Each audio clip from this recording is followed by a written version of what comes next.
But I do think that as an adult female, it's important to create boundaries. And I think it's important to shout really loud when you think someone has broken the boundaries that you've that you have set.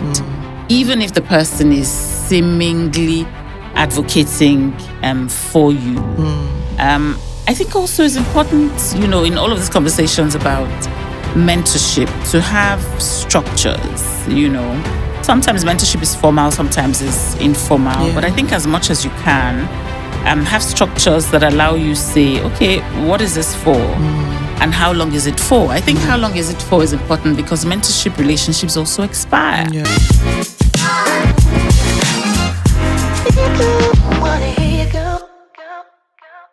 Hi everyone, welcome back to another episode of To Be Quite Honest. And as you all know, I remain your ever beautiful host, Norma. And with me, I have Big Ben. Hello, people. And today's episode, we'll be discussing what working women don't say out loud. Yes. And with us, we have a very special guest because, all our guests are always very special. But today's guest is not just a voice in the boardroom. She's a guide for women navigating motherhood, careers, and everything in between. And it's no other than Dr. Nkiru Olumide yes. Ojo. Yes. Yes. Okay. So our guest is such a phenomenal woman that I had to write out. I had to write out a bit of her background. So bear with me. I'm going to be reading from my cue cards today. So, Dr. Nkiru Olumide Ojo, she's a corporate executive and founder of the Lighthouse Network. Yeah. She is also a board member of commercial and non-commercial organizations, and she currently leads teams across the continent and the UK, Ireland to deliver in corporate social impact, reputation management, and marketing. She also holds a PhD in business science from correct me again. Witwatersrand. Yes, the Witwatersrand University. And she is the author of the Pressure and Step Forward book. Right? Yes. Did I get that? Did I do justice a bit from reading give from? You some good marks. Pressure cooker. Yeah. But anyways, welcome to today's show. I feel like I'm a bit panicky because I was like, I need to get it right. Yeah. I have an icon right now. All those, all those name callings. Not just that. I also think it's also from her profile. It's massive. It's massive. We can't crime that. To be honest, when I first stumbled on Dr. Nkiru's profile, I thought we were going to meet like a 68-year-old woman. She is stunning. She's achieved so much already. Honestly, I can't. If I was to guess your age, I don't think I can. We're not going to do any No, we don't do that. We don't. But what we're trying to say is, you look stunning with all your accomplishments. You are honestly a sight to behold. Thank you. But we will get right into it. Before we lost over how good looking you are. I have a question inside of me right now that I need to ask you. You need to go ahead. Go ahead. What inspired the book, The Pressure Cooker? Yes. Right. Yeah. Right. I like to hear that. Cool. Yeah, and the name is very catchy. Yeah. All right. Hi. So it's a true pleasure and honor to be with you. Yeah, thank you. To be with you, Big Ben. Thanks for having me. Yeah. So The Pressure Cooker is, my book that, as we like to say, has been giving for years. And I wrote it when I really felt like I was under pressure. I had been working for a couple of years, and then I became a mother, a wife, and I was trying to excel in my career. I'm quite driven, and I was trying to be the best, career girl, hottest working girl ever, trying to be the best wife, the best mom, the best friend. And I think there was just pressure that came out of that. And I didn't at once arrive into a book. I just kind of thought, okay, can I express myself and how I'm feeling somewhere? And then I thought, how can I do it? I thought, okay, someone give me a serious publication where I can write something soft. They must need something soft. And I approached Business Day Nigeria. They were so kind. I remember Mr. Aigbogun. He gave me an opportunity to write The Pressure Cooker. And I started on Funke, I remember. And then I started writing The Pressure Cooker. And then I'll get tons of responses. So I would say something like, oh, I missed PTA yesterday. And then I get people writing and say, I missed PTA myself. Oh, hey, I felt so bad. Wow. And I'm thinking, so there must be a lot of us that are going Yeah. through Feeling like Yeah. this. You know, yeah. it's not, I mean, it's not, I don't have, the full rights. Yeah. There's just many of us. This suffering is democratized, as we would like to say. And then that's when I thought, after a while, can I just put this into a book, and see how much further it would can go? go. And that's how I arrived at the pressure cooker. Interesting. That's honestly, because honestly, there are a lot of women going through so much and they just need like a voice, a guide to be like, okay, you're not the only one going through this. This is exactly what is happening. So before you dived into writing the pressure cooker, what would you say? So we're going to discuss mastering work politics. Right. Yes. So how were you able to do that? Right. So, I mean, I think that if I know the things that I know now, or if I knew the things that I know now, I would have been perhaps gotten much further. And I say so because every time women think about the word politics, they kind of think it's a dirty word. Yeah. And then what that does for you is you don't there's no affinity. Yeah. You don't want to know. You don't You don't want to learn. dive in. You just You want to. you just want to be away. Yeah. And I think that that's a disservice that women do to themselves because the truth is there's something I call the ant and the sugar theory. When you find sugar, you find ants. yeah. And sometimes you clean up so much and shut the tin, but it's still there. And Yeah. therefore, when you find humans, you would find politics. That's how it works. Even in And families. therefore, there you go. And therefore, the onus is on you to understand. And I say to people, there is good politics and bad politics. I'd heard that from some lady I consider a mentor way back who had come to speak to my event. But before we get into that, I think even if you think as a human you're not political, I think in any workplace, you must at least understand where the power base lies. I agree. Sometimes the power base lies with the PA. Sometimes the power base in a corporate might lie with the CFO, but there is a CEO. Yeah. And what does that do for you? It allows you know how to navigate. It allows you know how to put yourself forward in that way that allows you achieve your corporate and personal objectives. So I think if I was going to summarize it, politics is not a dirty word. It is part of nature in the workplace to find that people are politicking. There is good politics and there's bad politics.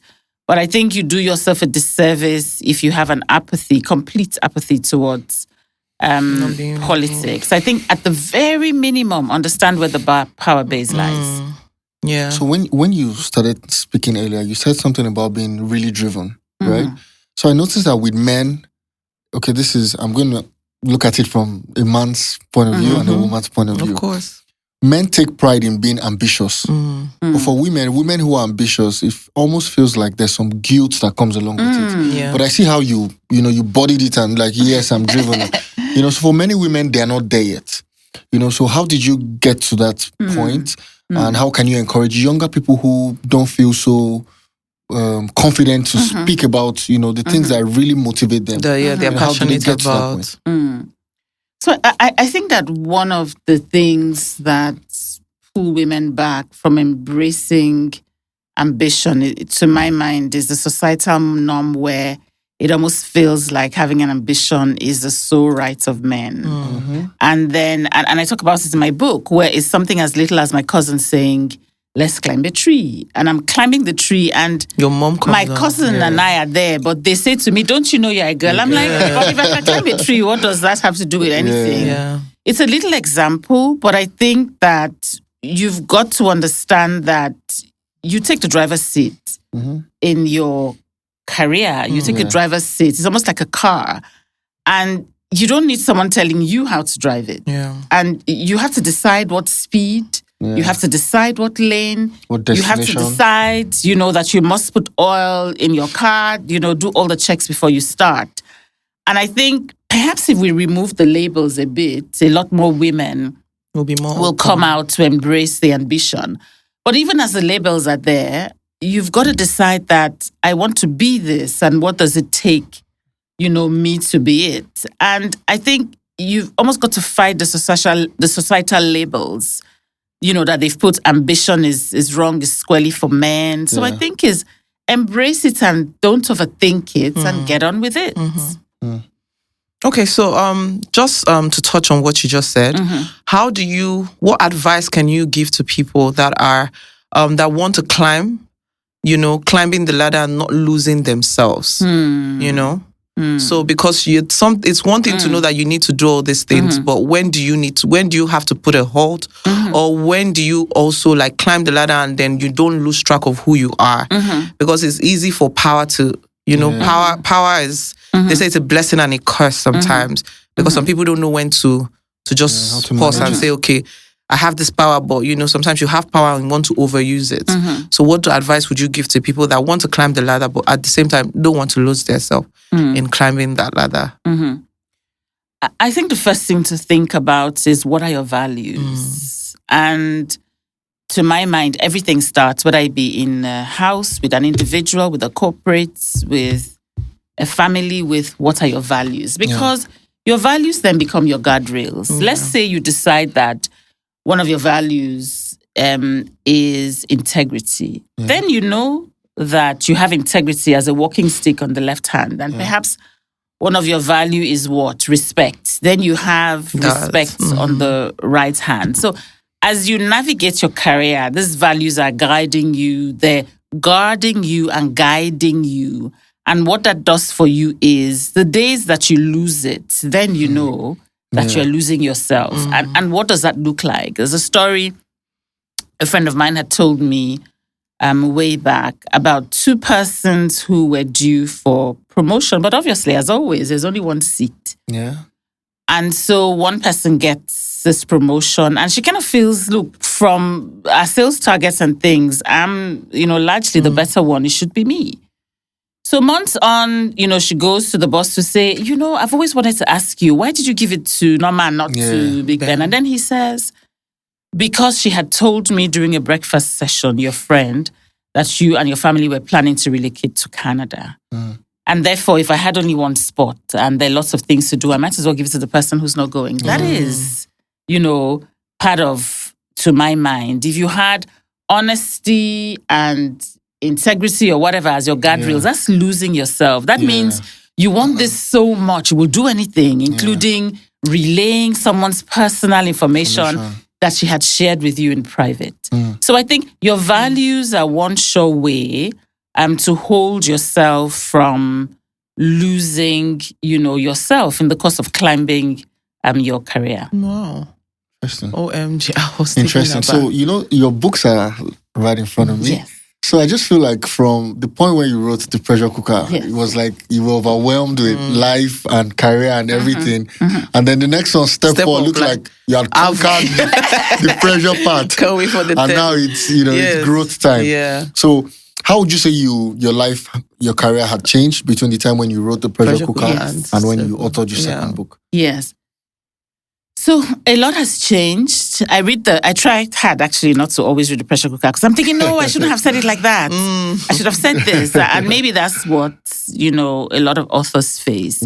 I think I've grown as a person since I wrote The Pressure Cooker. The things and words that I have kind of shifted, around. And a few of the things would be maybe work-life balance. I think maybe if I gave the illusion that balance is possible, I've since realized that the truth is balance is tough. I think, in some days you would be 60%, with the things, holding the things that matter to you and 40% down. Yeah. So I just think achieving like on a seesaw, I think that achieving that balance is tough. I think bottles will break, but as a working woman, a career woman, you've just got to be sure that it's not the wrong bottles, that are breaking. And what does that look like? If the bottles that would break is perhaps the bottle of your spouse, the bottle of your child, you've got to be careful that those are not breaking. Sometimes, if the bottle that would break would be the bottle of your classmate from school, disappointing the guys who, think you should have shown up for the class reunion, then let that bottle break for a while. You'll come back in front to balance. So I think I've changed, and I think that wisdom is changing your mind based on new facts. needs, that present itself. With the Step Forward, the marketplace readiness book, at the Lighthouse Network, we've typically gone to underserved schools over the years, one of our strong expressions. And in these schools, we've really just tried to help people get ready for the marketplace.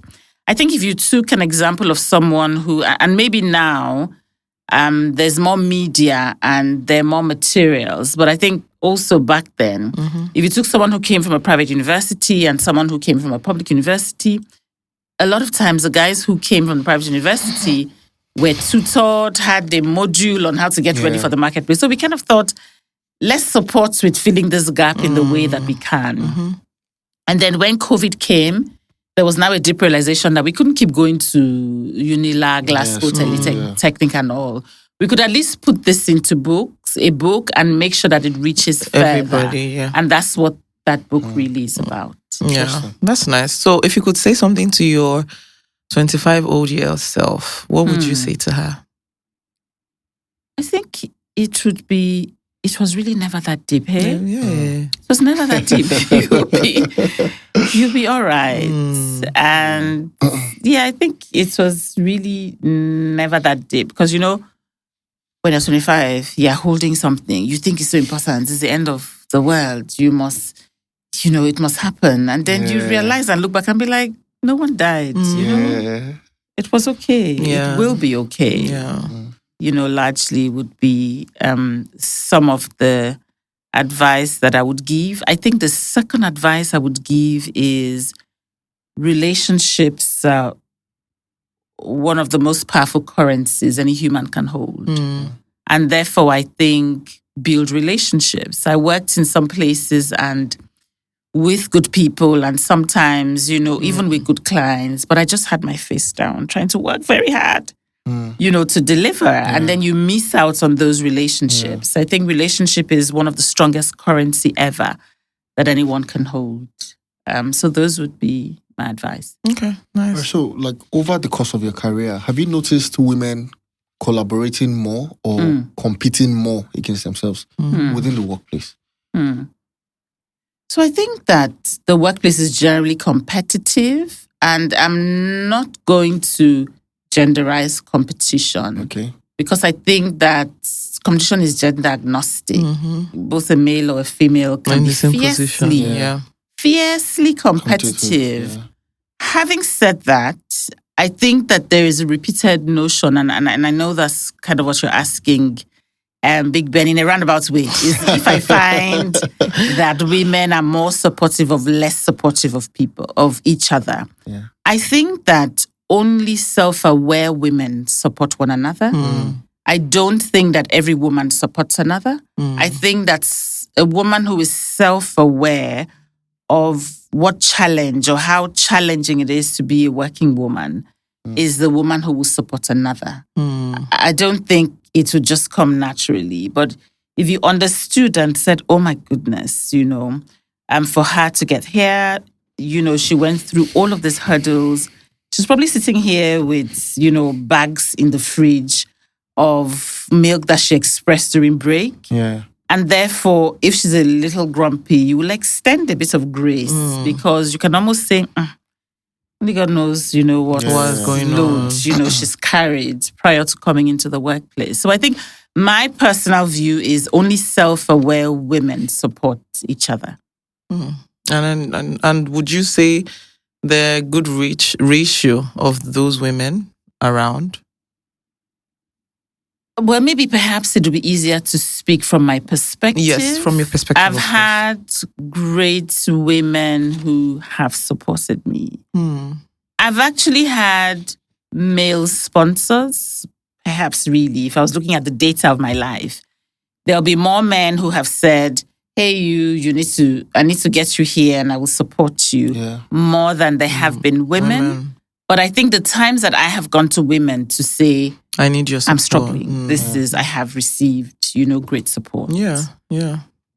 So as a man now, this is Noma is my colleague here. Within the context of the workplace, how how can men even offer even more support to extend their hand to women. because really the reality of a woman, especially a mother, a wife, is one that for many men who are not even married, they might not even understand it. Right? So and in the workplace sometimes the family challenges or out of the office challenges that women have to, or out of office responsibilities that women take on, might sometimes impact on how they communicate at the office, impact on things like maybe even their temperament and all of that. So how can men within the workplace sort of support their female colleagues in ways that allow them, thrive? To excel. So I think there are more than a couple of ways. And I think the first one is to read the pressure cooker bit. All right. But on another note, I think, and I suppose that's why they have he for she, is sponsoring and mentoring a lot of females. And I think is listening, to hear where the challenges are. I struggle with corporates who have these female clubs, this network forums that have been set up to help women get better in the workplace and they win in the workplace, but they have the conversations only with women. And I'm thinking, but the marketplace has men, and these are the men who will work with these women. How about inviting them so that they'll hear what the challenges are and see? So I think is be a part of those networks, hear, listen, and see how it is that, you can provide support.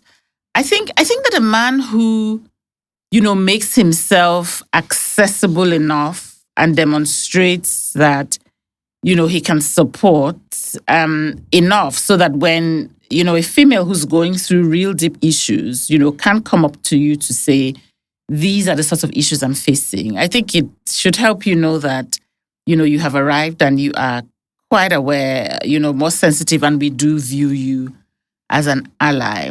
But I think it is listen, I think it is support, I think it is sponsor, and I think it is mentor. I think those four things would really help. Yeah. So I think there might be some of our viewers who will be wondering, Big Ben, why are you asking that kind of question? I asked that because, the women in the workplace are my sisters. My wife. Do you understand? I don't exactly work with them, but if we can put this out there, the guys who work with them, get to learn these things just as I'm learning, and I would apply where I currently work. So I'm just putting this out there for my brothers, who will be watching this much, much later. Yeah. I wanted to ask a question. Yes. So you spoke about men sponsoring, helping out, and all of that. But then how do you, I want to take it a bit in depth now. So, you can have male colleagues or whoever support you, sponsor you, but how are you then able to differentiate when it is not necessarily the type of sponsorship that you necessarily need? Not being open to, I don't know whether you understand where I'm going to, men that are not necessarily willing to just sponsor you, but maybe take advantage of you. Right. Yes, that's what I wanted to ask. Right. So I actually did see a report, and I need to delve even much further into it, to say that male-female mentorship had reduced over the years. Yeah. This was a post-COVID research. And I see that, in the report they had said and mentioned a few of the causes for the reduction in the mentorship, bloodlines, and some people had talked about being accused of crossing the line. Yes. Yeah. I think that it is true that people can cross the line in the course of mentorship. Yes. But I do think that as an adult female, it's important to create boundaries. And I think it's important to shout really loud when you think someone has broken the boundaries that you've that you have set. Even if the person is seemingly advocating for you. I think also it's important, in all of these conversations about mentorship, to have structures, Sometimes mentorship is formal, sometimes is informal. Yeah. But I think as much as you can, have structures that allow you say, okay, what is this for? And how long is it for? I think how long is it for is important because mentorship relationships also expire. Yeah. And therefore, when you have now finished or you've now met the objectives point, that were in there, then you also know that is You need to time to step retract. up. What I think is create boundaries, and when someone is crossing the boundaries, have a word with that person and then shout really loudly, so that the person steps back. But would people take advantage of you? Yes, I think that it's people would always seek to take advantage, of each other because that's life. But the onus is on you to create the borders, protect yourself, fight for yourself. And I think the other point that I wanted to dig back in or circle back into, Big Ben, when you talked about support, is also about advocacy. Yeah. And what does that look like? It looks like you being the chief executive and wondering why John earns 50,000 naira, but Martha, who's doing the same amount of work as John, earns 45. I feel like that's a more powerful way to advocate for females by ensuring that they're both earning equally for doing the equal amount of work. I agree. Honestly. Personally, I think for the most part, I think we've moved past that point. Yeah. Okay. Yeah, generally. What do you think? I think that the data, which is a research, and I always lean into hard data versus sometimes what people call anecdotal speak. I think the data still shows that there's a pay gap. There is. Which is two people are doing the same thing, two genders, and the man is earning much more. Yeah, than the female. no, I'm sure So the Ben is data wondering still- why I'm saying there is.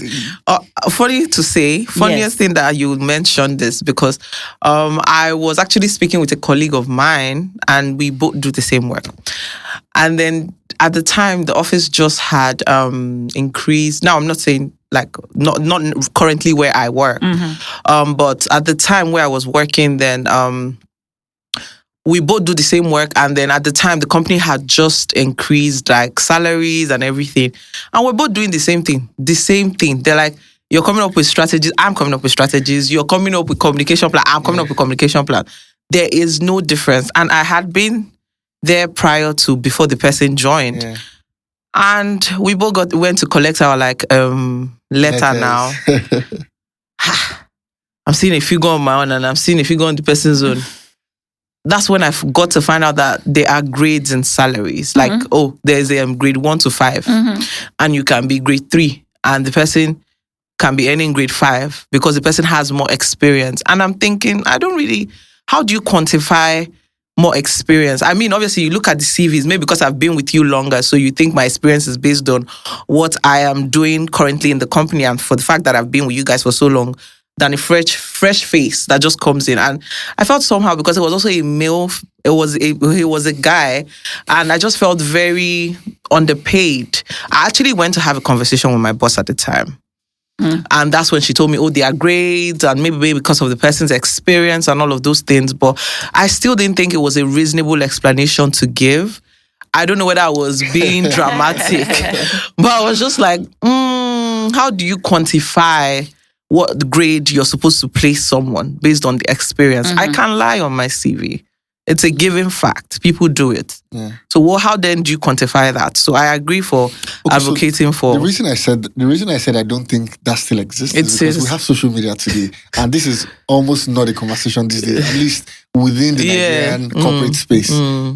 Because, I mean, if it still existed, I'm sure we'd have ladies talking about it. No, I'm sure... Sorry, let me just land this point. Also because in Nigeria, a lot of women have risen. We know all the efforts to get women up, women pulling women, we've seen WIMBYs and everything. A lot of women have stepped up, if we're being honest. So I think women who have stepped up have helped to correct that pay imbalance. To a certain point, but I don't think it has... it has taken it out of the window.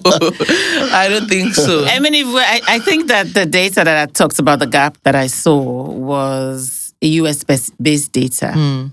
But I don't have data for Nigeria, but I can almost put my hands on my chest to say it hasn't been corrected. Okay. There would still be gender pay gaps in some corporates within the country, without a doubt.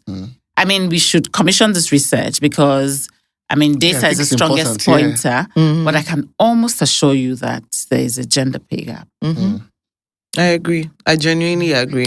Honestly. And Ben, maybe they don't talk about it as much because, like you said, where women have stepped up and now we're discussing more important things than whether who is getting paid more or not.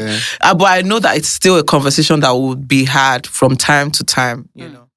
Every step we take, every way we live should be filled with peace, joy, and serenity. Now, if you're looking for a community that offers all these with infrastructure and the right amenities for you and your family to thrive, look no further than Mixter Africa Estates. Now, Mixter Africa, over the last 20 years, has basically been provided the kind of community, over 15 estates with 5,000 housing units that people have been thriving in. Look forward to welcoming you in one of our mixed art estates. At the workplace, generally, both men and women struggle with, saying no. Someone comes, says, "No, ma, I know it's like 3 minutes to 5 when they're supposed to close, but I need you to do this. Nice to say no. No, ma, I know you just got in and I gave you some task yesterday, but I need you to do X, Y, Z." Right? So, how have you struggled with that at maybe sometime in the past? Maybe your early career days. And have you moved away from that? How was that transition? I think there are a couple of things that can cause you to have difficulty in saying no. I think maybe what level you are in, the phase. Sometimes you're just beginning and you're wanting to please. And therefore it's difficult, to say no. Oh. I think the second thing that can cause you to be a constant yes sayer is also your personality. Yeah. What is your personality type? Some people have, personalities that they're just natural people pleasers. And therefore saying no, will be difficult. Yeah.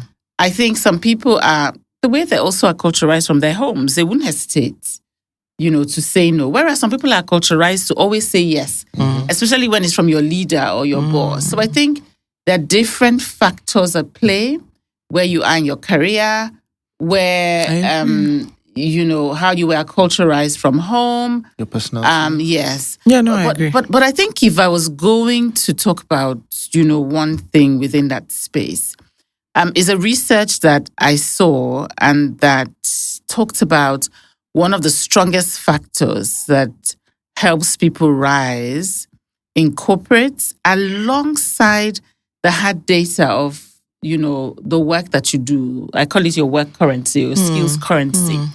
There's also the likability piece. Yeah. So what that did for me, and that's why I made the point to say sometimes I would like to add a few things. I feel like I must get pressure cooker edition 2. No, I think you should put it out. Is to say that likability is such a factor. Yeah. So when I hear people say, "Oh, that's all right, I'm advising Ben," and I'm like, "Ben, just go to the office. They don't have to like you, just do your work." I'm like, not iffy. really. Be careful. Yeah. Sometimes it may also be in a little way, kind of like a privileged advice. And why do I say so? Because maybe for me, if they don't like me, it really doesn't matter. Yeah, you know what I mean? Yeah. I'll be all right. Worst case, my husband give me food to eat, we'll be okay. Yeah. But maybe for the other person, there's a lot of burden, that is on you. And you need to be liked in that area so that you rise quickly and you can take care of the other responsibilities. Maybe in the next 4 years, your skills are so powerful. That your persona, your cred is a lot. They like you, they don't like you. Can't be bothered. Yeah. So I think maybe let's look at that research and say, what does likability look like? To the point you made, I don't want to lose myself whilst I'm getting them to like me. But likability is an important trait, in the no, I workplace. agree because sorry, go ahead. I mean, I was just gonna agree with her because that's something people don't really talk about. Yeah. And even what we call favor, sometimes it's likability at work. Yeah. You just come in and I'm a salesperson, so I knock on doors, I go on cold calls, every now and then. And the experience is that there are places you go to and you just meet someone that was who's just in a like, good mood. yeah. You just look at you and you just remind them of someone or an experience. Yeah. Someone once gave me audience. She said, I smelled like her uncle. Are you kidding? Yeah. She said I smelled like her. She said her head was down when I came, but it was my colon that came in first. She said she perceived that I raised her head up and she saw a tall guy. Yeah. Told her I'm here to see your boss. She said, is he expecting you? I said, not really. It's like, it doesn't really like this. But she will put in The cologne, your cologne reminded me of my uncle. Yeah. I'm like, wow. I'm like, Yes, it's important. Yeah, and when you had said people struggle to say no in the workplace, and I say no, but I just remembered when I actually first joined Mexstar, I was an NYC staff, Right. and then NYC doesn't necessarily mean they will keep you. yeah. They take a lot of people, 5, 6, doing the same job. And then you have to basically fight for your position. Not necessarily fight. There's some people like, I'm just here 1 year, I need to travel, all of those things. And then when I joined then, they had put me in a new unit. They just started the unit then. They had just started using mortgage at the time when I joined the company. And when they had put me there, I was the only NYC person working there. So the work was a lot. A lot of times they'll come and meet me and say, you don't work like an NYC person. You're working like an actual staff. Oh. Yeah, like that's what they used to tell me then. Like, I don't know whether they were telling me so that I can continue doing the work. But then they would tell me those things and I'll be like, yes, so God, I need to keep working. And then they'll say, and I have management, like top guys, like the big guys recognize the work I'm doing because, again, it was a new unit, but I was getting people to fill the forms. That's great. I was getting people to, and I didn't study any of those things. I studied marketing. I mean, I'm back. That's why I say I can say no now because I'm back to my rightful place right now. I'm doing brand and marketing communication. But at the time, it was new to me. But I needed to say, okay, what do I need? As in, I had management recognize that, okay, who is in charge? And then they call my name. And they're like, okay, how many forms have we filled out today? How many people are going in for mortgage today? You were giving report to the big dogs. And then it was like, if they call me, I'm willing to pick up my phone. It was even bad. I would go out with my friends and I'm checking my work mail. They'll be like, is it NYC you are doing like There you are. Is it sure? Like, and they'll be like, is it NYC you're doing like this? And sometimes, even now that I'm in branding and marketing communications, I kind of miss the fire that came with it. It was like a zeal. You just wanted to close up, finish up. They'll give me targets. You need to call these people, tell them this, introduce mortgage. I didn't know about mortgage, so I had to go and do research, learn about it. Okay, when I'm talking to the client, how do I then convince them that mortgage is the best way? I wasn't doing sales. I was to get the people, give them to the salespeople, but also just convince them that you don't have the money right now, but mortgage is a very good option that you can look at. I know you don't want to take advantage of your NHM, but it works. I'm telling you, Mixstar is making it work. And just convince people, and then just like the likable thing. When I was when the people were fearing that, I'm not sure if NYC they will take me. I was like, bring it on. What I'm talking about? I have data. Like how Miss Nkiru has been saying, this research. I have data. Why don't you want to hire me? I did this and this and this. So I understand. Yeah, it boils down to being likable at the end of the day. Because at the end of the day, sometimes you might think, you want to do the normal 9 to 5, close by 5, but when it's time to lay off, it's easy to say, what's that person really doing, Seth? I guess makes sense. But I always like to put my own like relate it back to me. Yeah, because it makes sense sometimes when we have all these things just to walk us back. So. Right. So for younger women who are, just getting into the corporate world, maybe for some even starting out already married, or maybe even have not even just younger women, even like older women that have been here and are still like kind of trying to, navigate whatever it is. Like they've been working maybe 12 years, they don't have anything to show for it. Like, is that where your question was going? Yeah. What is your advice practically? I think that your performance skill is non-negotiable. You gave examples about wanting to do the extra, even though you were a copper. I'm sure there were coppers who were living at 2. Don't be bothered. It's NYC. I'm not here today. CD or CDS. Whatever. So I think your CDS, your performance currency should be very strong, and I think your relationship currency, as well. I think that that helps you. And when I talk about performance currency, sometimes there are people who have the same work ethics, who can have the same output. But I suppose it's just being more personable, would give you an edge. So I think let your performance skill be hot. Let your relationship skills be very good. I think don't make your work the totality of your being. I've done that before. it's quite risky and it's not something. It's something that I make sure I'm telling a lot of people not to do. What does that look like? It I looks was gonna like. ask that. Oh, right. Yeah, I was gonna. That's why I was Alright. raising up my hand. I was Okay, like, cool. yeah, I was gonna ask. What does that mean? So it looks like And Modu is a DJ and he works for John. And he also is the head of the choir in church. And he's expressing himself, in the choir as well as doing the job as a DJ daily. And today, there was a hitch at work. It wasn't great. And they say to him, his boss says to him, Modu, you must be a colossal mess. He goes home. The choir master says, I just wanted to thank you. Yesterday, if it wasn't for you, my region or province or zone wouldn't have won the competition. There's a balance. He kind of looks at his mini wall of accolades and says, it might not have been great, but you see this choir piece, something is working, And I think that what happens when you make work the totality of your being is if things are going up, that's going up with it. If it's coming down, you're coming down with it. Yeah.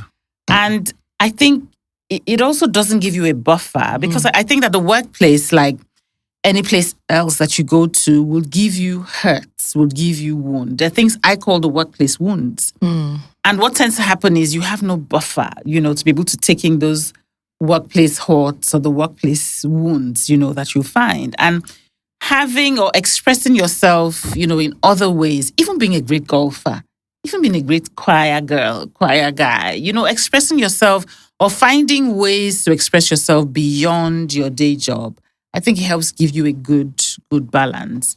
And maybe what I need to do for you is find research that shows that you probably perform better even with it. So to be honest, I can relate to this 100%. Right. I'm a salesman. Yes. So sometimes you get a number of rejections in one day and you're like, done. Like, can this day just end already? But if there are other things in your life, like she's pointed out, okay, for instance, I attend Christ Embassy and I'm an usher. So there are days when there are Wednesdays that are really, really tough. I just know, man, by the time I get to church and I'm with my fellow ushers, I know everything will be calm, Whereas if I didn't have that, the rest of that day would have just goodness, I agree with everybody you. At home would just feel, don't even talk to this guy, It's not in the and mood. it's not a great way to live at all. Yes, Yeah. I think Not a great way that's to live. multifaceted beings, and we must find, we must let those pieces find expressions for good balance. I think many times we always ask people, what are the 1, 2, 3 things I must do, I should know? So you've given us one thing we should not do. Can you give us like maybe 1 or 2 more? Because I think 1 of 2 more things you should do for We should- Yeah. Because the one you've said is not to obviously totality in work. Yes. So I think build relationships,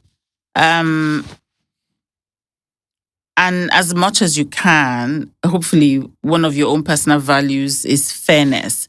And the reason I say so is because the tables turn. Yeah. I remember working in a corporate very many years ago. No one should bother calculating it. and the one of the guys who left in some really nasty manner, and we woke up someday and he was a head of the regulatory body. Wow. So I think just be fair, so that you're able to go back to him, to say, can I get some audience, with whatever. So I think try and find a balance, try and be fair. I think obviously a lot of things I've learned, in later life is also try and see people, because sometimes we're so driven. The workplace is fierce. You're so driven that sometimes you miss seeing people. Sometimes I've missed seeing people, missing the person behind the camera, that this person is not just a pair of hands. Yeah. This person is a human, also. So I think see people, try very hard to be fair, to be balanced. And I think I think also in all of the dealings, and I mean, I know that this is probably going to be anti-selling, but I think even with your negotiations, you've got to, when you negotiate, leave something, no matter how tiny it is, And I call it the Boaz principle. Leave some things at the edges of the field. Don't negotiate and let it be 100-0. You leave bitter taste in people's mouth. Just apply a bit of the Boaz principle. And I know that it sounds a bit idealistic, but I think if you did ask me how it is that I find and what I would do, to find balance, these would be it. Interesting. I mean, on a lighter note now, you've worked in oil and gas, you worked in telecoms, you worked in finance. Good question. Which of these industries has like the juiciest office politics? Really? All right. Yeah. I don't think that it is sector-driven. Okay. I've mentioned repeatedly to say that it's human-driven. So I don't think any sector has the monopoly of politics. I just know that some sectors are more fast-paced. And what would happen is, in any fast-paced sector, there'll be more head-butting because we're running. Yeah. We need to deliver quickly. And that's natural. A few sectors, even if they're slightly gentler, reserved, a little more laid back, there'll still be politics. So I think it's about the people. I don't think that the politicking is peculiar to the business. To the sector. industry. Don't think so. Don't think so at all. All right. So which is more fast-paced? In all of the sectors, Yeah. I think it depends on the stage that the business is in. If you join in the middle of some things, if someone is starting a new arm of the business, it will be fast-paced, Yes. even if it's an old business. Yeah.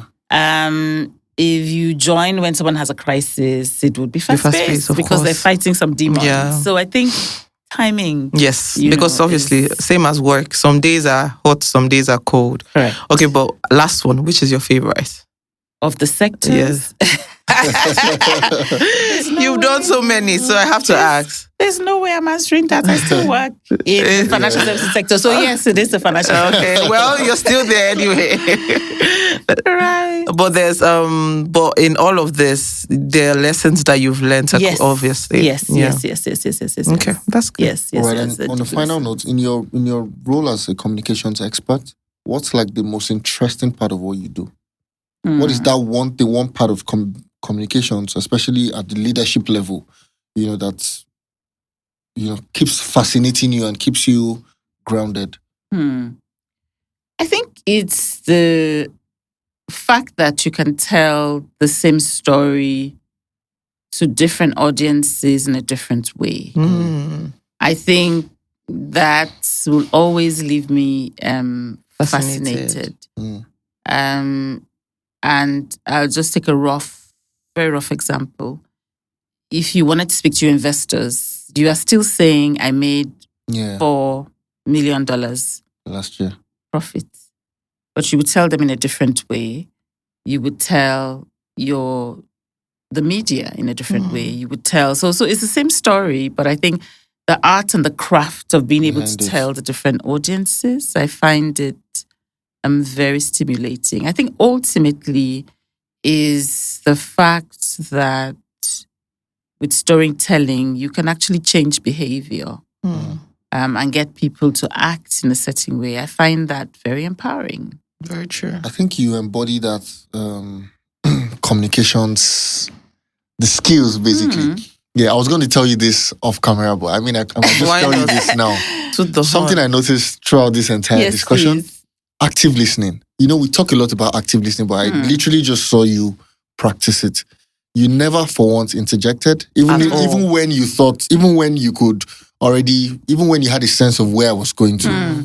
Secondly, you never like cut in. Secondly, it was the rapt attention.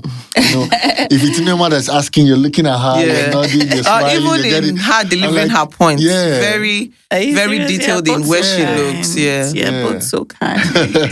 I mean, we're just stating Body we're language just stating as well, facts. very This is calm. product of our own Yeah. in-studio research. Right. After all, we're talking research. Exactly. You have Exactly. No. So thank you so much, You're both Doctor. so kind. Yeah. All right, so before we round up, there's something Yes. we always do. Yes, please. We would give you a phrase and we Okay. want you to end it with something, with anything. Yes. So the phrase is, the name of the podcast is To Be Quite Honest. So we would say something like, to be quite honest, and then you finish it up. Yeah. Right. So you can finish it up with something Like an with advice. a message, an Okay. advice, all whatever. of that. Okay. Yeah. You ready?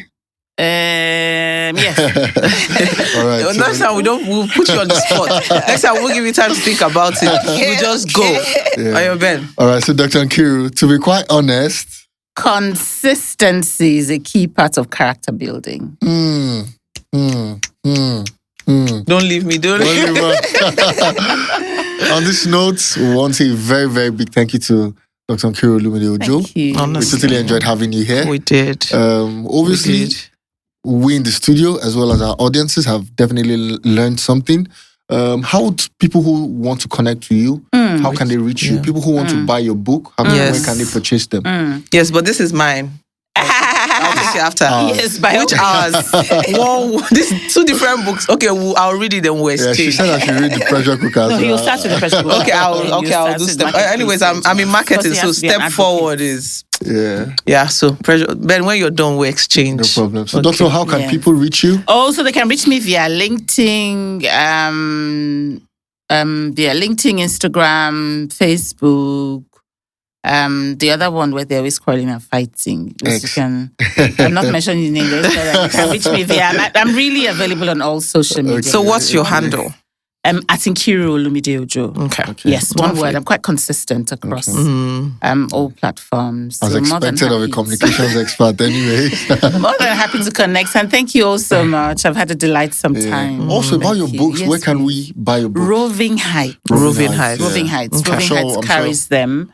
Amazon carries the pressure cooker. We don't have Step Forward as yet on Amazon. Okay. Well, I think most people know Roving Heights already. Yeah. They're an established brand. Yes, they market here. are. All right. So on this note, we'd like to bring this episode to a close. Thank you so much, Dr. Signing Nkiru Ojo. out. We've See you learned so guys much. next time. Thank you from Noma and myself. See you next time. See Bye-bye. ya. Thank you. Cheers, everyone.